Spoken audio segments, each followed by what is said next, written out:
खबर की तरफ रुक करते बताते चले कि ईवीएम कंट्रोल यूनिट गायब बताई जा रही है, चोरी हुई है, गुम हो गई है। एक बड़ा सवाल। CJI chief justice of India honourable chief justice DY Chandrachud साहब ने एक दिन बोला है कि हमें भारत देश में वो इलेक्शन कमीशन चाहिए जो यदि प्रधानमंत्री के भी अगेंस्ट में कुछ भी एक्शन लेना है तो लेने की कैपेसिटी रखे और इसके पास क्षमता होनी चाहिए। पर वर्तमान इलेक्शन कमीशन ने जिस तरह से काम किया है वो हमें बहुत शर्मिंदा कर रहा है। क्या 15,000 कंप्लेंट जो पड़े इलेक्शन कमीशन के बिफोर में मध्य प्रदेश के चुनाव को लेकर के, तो क्या नहीं डिसाइड होना चाहिए? आप सब लोग बताइए ना, मैं आप सबसे पूछना चाहता हूँ। इलेक्शन कमीशन ने शिवपुरी में ईवीएम फेंकी गई उसको क्यों नहीं स्टॉप किया? 15,000 कंप्लेंट आपके अगेंस्ट में पेंडिंग है, आपने सीधा रिजल्ट डिक्लेयर करने बैठ गए। ईवीएम पर हमारे कुछ प्रश्न है जिसका उत्तर चुनाव आयोग नहीं दे रहा है। ईवीएम को लेकर फिर से आप लोग कहीं न कहीं एकजुट हो रहे हैं और एकजुट थे, हैं और रहेंगे। क्या कारण है सर ईवीएम को लेकर? सर क्या चुनाव आयोग को भरोसा नहीं है? नहीं, बात ही हमारे कुछ प्रश्न हैं ईवीएम के बारे में।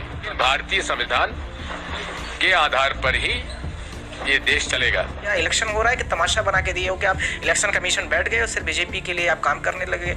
ऐसा थोड़ी हो सकता है कि आप कैंडिडेट जीतने हैं उस समय पे तो आप नॉर्मल पीपल्स के लिए आपने आर्टिकल 324 को अच्छे से नहीं पढ़ा, 325 को नहीं पढ़ा अच्छे से।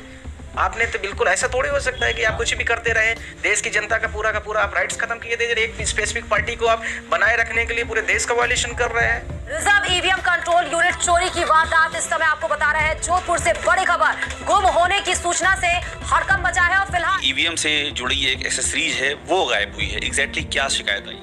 ये जो ईवीएम का एक पार्ट है कंट्रोल यूनिट जो रिजर्व थी वो ले जाते वक्त कहीं उनके मिस हो गई या किसी ने उठा ली।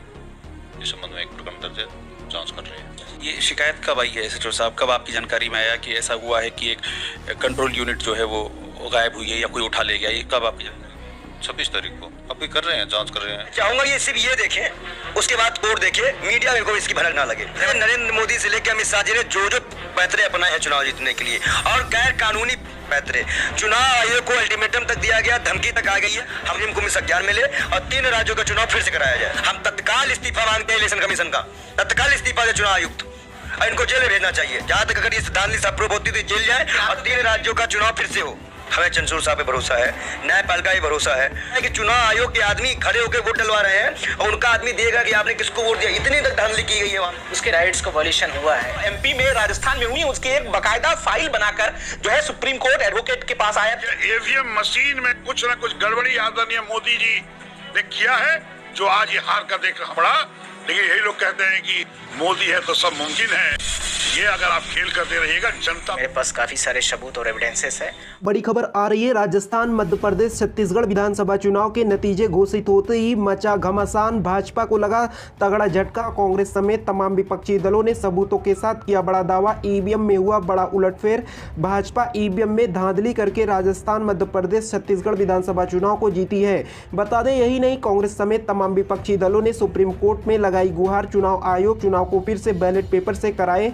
ऐसे में राजस्थान, मध्य प्रदेश, छत्तीसगढ़ विधानसभा चुनाव में जीत हासिल कर चुकी भाजपा की मुश्किलें बढ़ती हुई नजर आ रही है। दरअसल कांग्रेस पार्टी समेत तमाम विपक्षी दलों का कहना है कि इन विधानसभा चुनावों में मतदान से लेकर मतगणना होने तक कई जगहों पर हजारों फर्जी ईवीएम पकड़े गए हैं, जिसकी उनके पास ठोस सबूत है। उनका यह भी कहना है कि अब वो राजस्थान, मध्य प्रदेश, छत्तीसगढ़ विधानसभा चुनाव को फिर से बैलेट पेपर से कराने के लिए सुप्रीम कोर्ट जाने वाले हैं। कोर्ट जरूर ठोस सबूत और सही तथ्य रहने पर चुनाव को फिर से कराने पर विचार कर सकता है। बता दें, जहां एक तरफ राजस्थान, मध्य प्रदेश, छत्तीसगढ़ विधानसभा चुनाव में भाजपा को प्रचंड बहुमत से जीत हासिल हो चुकी है, वहीं दूसरी तरफ कांग्रेस इन राज्यों में दूसरे नंबर की पार्टी बन चुकी है। वहीं आम आदमी पार्टी की बात किया जाए तो आप पार्टी को इन राज्यों की पिछले विधानसभा चुनाव में मिले वोटों के मुकाबले इस बार ज्यादा वोट मिले हैं। वैसे इन सभी मुद्दों पर आपका क्या विचार है, नीचे कमेंट सेक्शन में कमेंट जरूर करें और ऐसे ही तमाम खबरों के लिए वीडियो को लाइक, शेयर और सब्सक्राइब करना ना भूलें।